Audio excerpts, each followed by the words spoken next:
네, 오늘도 심도 있는 전략 정비해보면서 시장 이겨내보죠. 수요일 진짜 전략 LNS홀딩스 김선영 대표 수고해 주시겠습니다. 어서 오세요. 반갑습니다.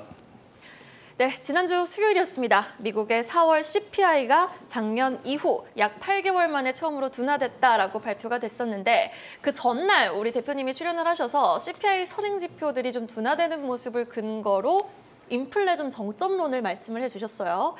지난주 저점으로 진짜 미국 증시는 반등을 주고 있습니다. 과연 이 부분 좀 저점을 확인했다라고 봐도 되는 건지 아니면은 일시적 반등, 데드캣 바운스라고 봐야 되는 건지 어떻게 보세요? 네, 일단 제가 처음에 인플레이션 정점론을 말씀을 드린 건 4월 27일 날 진짜 전략이었었는데 그때 당시에 제가 인플레이션인데도 불구하고 여러분들이 주식을 사셔야 되는 5가지 이유를 설명드렸어요. 그때 당시에 미국 내구재 주문 이후의 배송 시간, 그리고 GDP 대비 연방 적자 수준, 그리고 과거 침체 기간 이후의 생산성 향상 추이, 그리고 통화량 M2와 CPI의 관계, 그리고 마지막으로 달러와 CPI의 관계를 말씀을 드리면서 CPI 선행 지표들이 다 꺾이기 시작했다. 그에 따라서 이제 CPI도 곧 꺾일 것이다라는 말씀을 드렸었는데 일단은 4월 말씀하신 대로 4월 CPI에서 인플레이션이 처음으로 8개월 만에 꺾이는 모습을 보였습니다. 일단 시장이 원했던 수치는 8.3이었는데 일단 8.5가 발표됐죠. 근데 당시에 보면은 장이 시작하기 전에 미국 시장이 시작하기 전에 사실은 발표가 됐어요. 근데 정말 이 CPI가 문제가 됐다라고 하면은 장 초반에 밀고 끝까지 밀었어야 되는데 초반에만 살짝 영향을 주다가 사실상 미국 시장 중간까지 굉장히 강세를 좀 보였었거든요. 근데 그 이후엔 밀리긴 했지만 사실상 CPI 문제는 전혀 아니다라는 그런 말씀을 좀 드리고 싶습니다.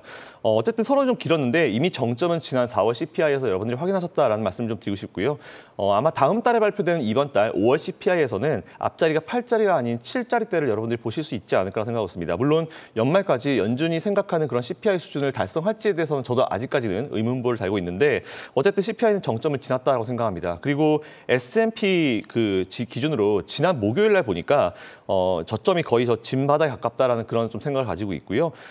그리고 보면은 이제 지난주에 보면 이제 중간에 계속 이제 3월 달에 올해 보면은 3월 달에 좀 반등하는 모습을 좀 보이긴 했었죠. 그리고 러시아 우크라이나 이슈가 생각보다 좀 오래 가면서 지수가 조금 더 내려앉으면서 여러분들이 좀 많이 힘드신 상황을 겪고 있는데 사실 근데 그때 내려앉은 이유도 3월 말에도 거의 하락을 했었으니까 개인 투자자들 심리 상태가 지금 굉장히 어려우신 상태일 거라고 생각하고 있습니다. 하지만 해당 기간 즉 올해 1월 달에 조정이 시작된 이후에 시장에 가장 큰 영향을 줬었던 이제 물가 상승 부분이 이 지표가 처음으로 8개월 만에 꺾였다는 부분이 좀 의미가 있는 것 같고요. 따라서 제 의견을 정리를 해드리면 지난 4월 CPI 발표 이후에 CPI는 정점을 확인했다. 그리고 오히려 5월 달에 CPI는 앞자리가 8자리가 아닌 7자리대를 여러분들이 확인하실 수 있을 거라는 의견 드리고요. 지난 목요일이 거의 지수 기준으로 저점에 가깝다라는 그런 의견 드리겠습니다. 네. 그럼 이번 5월 FOMC에서 6월, 7월 각각 0.5%포인트 금리 인상을 이야기했고 파월 의장도 같은 의견을 계속 강조하면서 어찌됐든 금리 인상은 지금 자명해 보이는 시점인 것 같거든요. 과거 금리 인상기 국내외 지수 흐름이 좀 중요해 보입니다. 과거에는 좀 어떤 흐름을 보였나요? 네, 지금 아마 여러분들이 제일 궁금해하시는 부분이 그건 것 같아요. 제가 어제도 제 지인들 만났는데 형 금리 인상 되면 이제 지수 꺾이는 거 아니야? 이런 얘기를 하길래 제가 한번 준비해봤습니다. 굉장히 궁금해하실 거 가지고 제가 2004년도에서 6년도 금리 인상기 그리고 2016년도부터 2019년도 금리 인상기 가장 최근에 있었던 두 번의 금리 인상기를 준비해봤는데요. 미국 지수와 우리나라 지수를 돌아가면서 좀 보여드리겠습니다. 일단 긴 설명 필요 없이 눈을 한번 보시죠. 첫 번째 차트는 미국의 FF 금리, 즉 연방 기금 금리라고 보시면 될 것 같습니다. 가장 최근에 두 번의 금리 인상기를 보여드리기 좋을 것 같아서 준비했고요. 참고로 세로로 회색선은 여러분들이 지금 제일 걱정하시는 리세션, 즉 경기 침체 구간이라고 보시면 될 것 같습니다.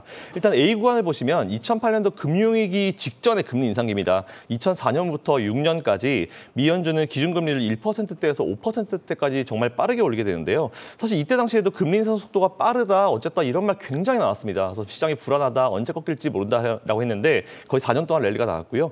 중간에 조정 구간이 있긴 있었는데 지금 돌아보면 이때가 정말 좋은 시기였다라는 그런 생각을 하고 있습니다. 당시에 우리나라 코스피 차트 한번 보여드릴게요. 보시면은 2004년쯤 이제 금리 인상이 시작됐습니다. 그 당시 2004년에도 저점은 713포인트였고요. 이후에 미국의 금리 인상기가 본격적으로 들어가게 되면서 코스피는 2085포인트 맥스로 기록하게 됩니다. 약 3년이 좀 넘는 기간 동안, 횟수로 4년 기간 동안의 지수는 거의 3배가 급등하게 됩니다. 엄청난 상승률인데 이때 되게 재밌는 게 하나 있는데 여러분 잘 보시면 제가 여러분들이 꼭 이거를 앞으로 기억해 주셨으면 좋겠다는 마음으로 준비해봤는데요. 까만색 박스칸이 보이실 거예요. 이게 뭐냐면은 이 랠리 기간, 즉 지수를 3배 정도 뽑는 이 구간 동안 이 구간 동안에도 제가 단기 고점 대비해서 지수가 10% 정도 조정을 받는 구간을 제가 따로 표시를 해봤어요. 근데 보시면은 약 한 횟수로 4년 기간 동안 48개월 기간 동안 총 8차례가 나옵니다. 그러면은 네모 박스가 조정을 받았던 구간인 건가요? 네, 맞습니다. 단기 고점 대비해서 10% 이상, 10%, 20%, 30%까지 제가 준비를 해봤는데요. 네. 보시면은 48개월, 그러면 이제 8번인데 그럼 한 6개월에 한 번 정도씩은 단기 고점 대비해서 10%씩 조정을 미뤘던 구간이 나왔다라는 부분을 좀 말씀드리고 싶습니다. 다음 S&P 500 한번 보시죠. S&P 500 같은 경우도 지수가 많이 올랐습니다. 조정 구간이 중간에 많았죠. 하지만 지수는 저점 대비해서 거의 50% 정도, 금리 인상이 시작점 기준으로 50% 정도 지수가 올랐고요. 그리고 중간에 조정 구간도 있었는데 마이너스 10%대 조정 구간 보니까 대략적으로 1년에 두세 번 정도 있었습니다. 이 부분 여러분들이 꼭 기억해 주셨으면 좋겠다라는 말씀드리고요. 최근에 조정이 좀 8개월 동안 늘어지긴 하지만 고점 대비해서 한 23% 조정이 나왔거든요. 이때 조정 그 범위 안에 있다라는 말씀 좀 드리고 싶습니다. 네. 자, 그러면은 2015년부터도 한번 확인해 보고 싶어요. 2015년부터 시작된 금리 인상기 때는 시장에 어떤 반응을 보였는지 좀 궁금하거든요. 네, 일단 뭐 길게 설명드릴 거 없고요. 오늘 바로 보여드리면 될 것 같습니다. 자료 한번 보시죠. 이번에는 미국의 다우존스 차트를 한번 볼게요. 일단 처음에 보시면은 방금은 A 구간 했고요. 지금부터 B 구간 보시면 될 것 같습니다. 일단 보시면은 왼쪽에 막 글자들이 있는데 이거는 제가 막 앞에 테이퍼링, 뭐 금리 인상 끝내고 양적 완화 중단하고 그걸 제가 따로 표시해 놓은 자료인데 이거는 제가 예전에 증시라인에서도 굉장히 많이 보였던 그 자료를 그대로 들고 왔고요. 일단 양적 완화 표시가 되어 있는데 이건 지났으니까 이제 무시하고 이제 금리 인상기만 한번 확인해 보도록 하겠습니다. 2015년 12월부터 2018년 12월까지 진행된 금리 인상기에서 지수 많이 올랐습니다. 이 시기에도 50% 이상 지수가 올라간 걸 확인하실 수 있을 것 같은데 단 이 시기에도 상승장 중에 조정이 중간에 10% 이상 나온 구간은 굉장히 많았다는 걸 좀 여러분들이 기억해 주셨으면 좋겠고요. 그리고 같은 기간 동안 우리나라 한번 보겠습니다. 우리나라 같은 경우도 이제 최저 1,817포인트부터 약 2년간 최고 2,607포인트까지 거의 50%에 육박하는 지수 상승률이 나왔습니다. 그냥 마냥 즐거운 어떤 행복회로 한번 돌려보면은 우리나라 어제 종가가 이제 2,620포인트잖아요. 한 50포인트 올라가면은 3,930포인트입니다. 아마 여러분들이 지금 굉장히 뭐 이해는 안 되시겠지만 사실 이 지수가 오면 모두가 좋겠죠. 아마 바라시는 수치가 아닐까라는 생각, 개인적인 생각 가지고 있고요. 혹시 기억하실지 모르겠는데 2020년 3월 달 코로나 시점에 제가 양쪽 레버리지를 설명드리면서 이제 그때 뭐라 말씀드렸냐면 몇 주 후에 양 레버리지는 일단 거래소 기준으로 3,850포인트까지는 지수가 올라갈 수 있을 것이다라는 말 표현을 계속했습니다. 뭐 그때 비하고 여전히 지금 지수가 꺾였지만 뭐 달라진 변은 전혀 없다라는 말씀드리고요. 사실 목표 지수 때는 그때보다 더 올렸습니다. 그때 3,850 얘기했는데 지금 좀 더 올렸고요.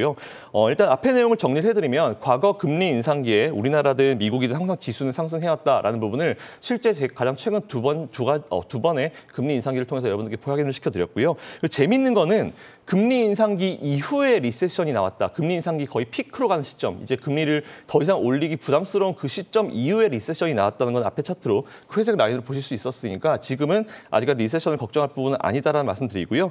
요거는 이제 차트를 보시면 아실 수 있을 겁니다. 보시면은 각각 금리 상승기에 요 앞에도 금리 상승기 이후에 리세션이 나왔고요. 여기도 이제 2000년도 초반에 금리를 올리고 리세션이 나왔고 이 뒷구간에도 금리 인상기 이후에 리세션이 나왔습니다. 그렇기 때문에 항상 금리 상승기가 피크로 가고 나서 리세션이 나온다라는 어떤 이런 공통점이 있기 때문에 이 부분 꼭 기억해 주셨으면 좋겠다라는 말씀드리겠습니다. 네, 정리를 해보면 인플레이션 정점 찍었고 일단 5월 CPI는 7대를 볼 수 있을 거고 지속해서 둔화 추세를 갈 것이다. 둔화 추세로 갈 것이다. 또 과거 가장 최근인 두 차례 금리 인상기에서는 우리나라, 미국 지수 모두 최소 50% 이상 상승을 했다라는 말로 좀 정리를 해볼 수 있을 것 같은데 자, 고로 대표님 지금 당장 리세션에 대한 가능성은 낮다고 보시는 거죠? 네, 정확합니다. 일단 분명히 말씀드리면 리세션 경기 침체는 언젠가 올 겁니다. 제가 경기 침체 절대 안 올 거다라고 말씀을 드리는 게 아니고요. 언젠가 분명 올 겁니다. 하지만 앞으로 상황에 따라서 수년 안에 올 수도 있겠지만 최소한 올해와 내년은 전 아니라고 보고 있기 때문에 사실 리세션 걱정하다가 우리가 주식을 투자 못하면 안 되잖아요. 그렇기 때문에 최소한 올해와 내년은 아니다라는 말씀을 드리고 그 미국 시장에 대해서 걱정하시는 분들이 계신 것 같아서 제가 짧게 한번 준비를 해봤습니다. 자료 한번 보시죠. 사실 제가 이제 본업이 M&A이기 때문에 이 부분 여러분께 좀 자신 있게 말씀을 드릴 수 있는데 현재 미국에서 이루어지는 M&A 기업 매수 자금을 보통 이제 기업을 인수하고자 하면은 그 자금을 보통 두 가지로 합니다. 이제 이거를 우리 회사 주식을 주든지 아니면 론을 받아서 주든지 둘 중에 하나인데 지금 보시면 가만히 생각해 보시면은 금리 인상기인데 론을 받아서 주는 게 참 이해가 안 된다는 생각을 많이 하실 거예요. 근데 지금은 그 어떤 기업도 자기 회사 주식으로 주는 기업이 거의 없습니다. 보시면은 맨 오른쪽에 현재 지금 진행된 M&A에서 기업에 자기가 가지고 있는 자기 자기 기업의 주식으로 M&A 자금을 이제 대금을 지급하는 기업이 6%밖에 안 되고 2000년도 초반부터 지금까지 거의 최저 수준이다라고 보시면 될 것 같습니다. 이 이야기는 기업들이 오히려 내 주식을 주는 것보다 론을 받아서 금리 인상기지만 론을 받아서 주는 게 더 유리하다. 즉 지금 우리 회사 주가 절대 높은 수준은 아니다라는 그런 걸 의미한다라고 좀 여러분 체크해 보시면 될 것 같고요. 일단 쉽게 말해서 미국의 CEO들 자기 회사 주가가 지금 낮은 상황이다 이렇게 평가하고 있으니까 미국 주식 투자하신 분들은 너무 걱정하실 필요 없다라는 말씀까지만 조금 첨언해서 드리겠습니다. 네. 자, 그러면 마지막으로 국내 시장에서 우리 투자자분들 본격 지금 금리 인상기와 정점은 찍었지만요. 하이 인플레이션 구간에 와 있는 건 사실이잖아요. 지금 이 구간에서 어떤 투자 전략 짜셔야 될지 고민 많으실 것 같은데 그분들께 또 한마디 전략 제시해 주시죠. 네, 제 의견 언제나 똑같습니다. 저 같은 경우는 여러분들께 막 백화점식으로 종목을 줄줄이 나열하는 것 자체가 딱 질색이어가지고 항상 똑같은 종목을 빠진다 하더라도 말씀을 드리고 있는데 일단 첫 번째로 삼성전자와 SK하이닉스 여러분들께 설명드리겠습니다. 삼성전자 모든 실적 부분이 좋습니다. 그리고 최근에 파운드리 가격이 20% 인상한다는 그런 얘기까지 나오고 있고요. 이에 따라서 매출이 찍히는 숫자 자체가 달라질 거기 때문에 삼성전자 최근 흐름이 많이 바뀐 부분 체크하셔가지고 보시면 될 것 같고 5월 달 MSCI 정기 리밸런싱 거의 마무리됐습니다. 수급에 대한 부분도 좀 정리가 된 것 같으니까 이 부분 참고해 보시면 좋을 것 같고요. 두 번째 SK하이닉스 준비해봤습니다. 종합반도체 기업으로서 최근에 이제 ARM 인수에 대한 얘기를 하면서 뭔가 굉장히 또 미래를 준비하고 있는 것 같은데 SK하이닉스 올라갈 수 있는 업사이드가 굉장히 높으니까 이 기업도 공부 충분히 해보시고 투자해보시면 좋을 것 같다는 말씀드리고요. 그리고 금리 인상 수혜 기업 항상 제가 말씀드리는 삼총사 오늘도 말씀드리겠습니다. 포스코 홀딩스, 한국카본, 황금 ST 세 가지 종목 준비해봤습니다.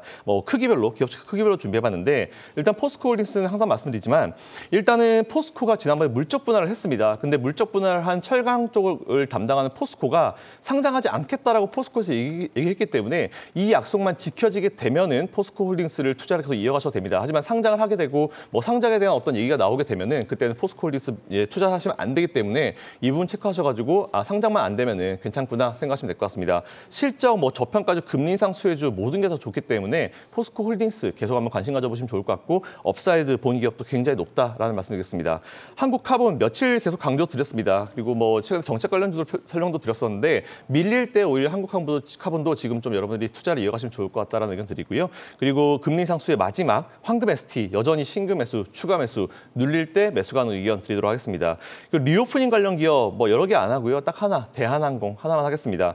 잘 아시는 대로 항공주 중에 가장 안정성과 기술적으로 좋은 자리 월봉 자리에 있고요. 그리고 보니까 아직 여행 관련 수요가 살아나기에는 조금 시간이 걸릴 것 같습니다. 그 전까지 실적을 커버해주는 기업, 아무래도 화물에 대한 부분이 실적을 주로 이끌었는데 이 부분이 대한항공이 가장 잘 되어 있기 때문에 한동안은 화물에 대한 실적을 기대를 하면서 대한항공 실적도 같이 기대해 보시면 좋을 것 같다는 말씀드리고요. 마지막으로 지수 상승 관련 제가 항상 이제 말씀드린 종목이죠. 코덱스 레버리지, 코덱스 코스닥 150 레버리지.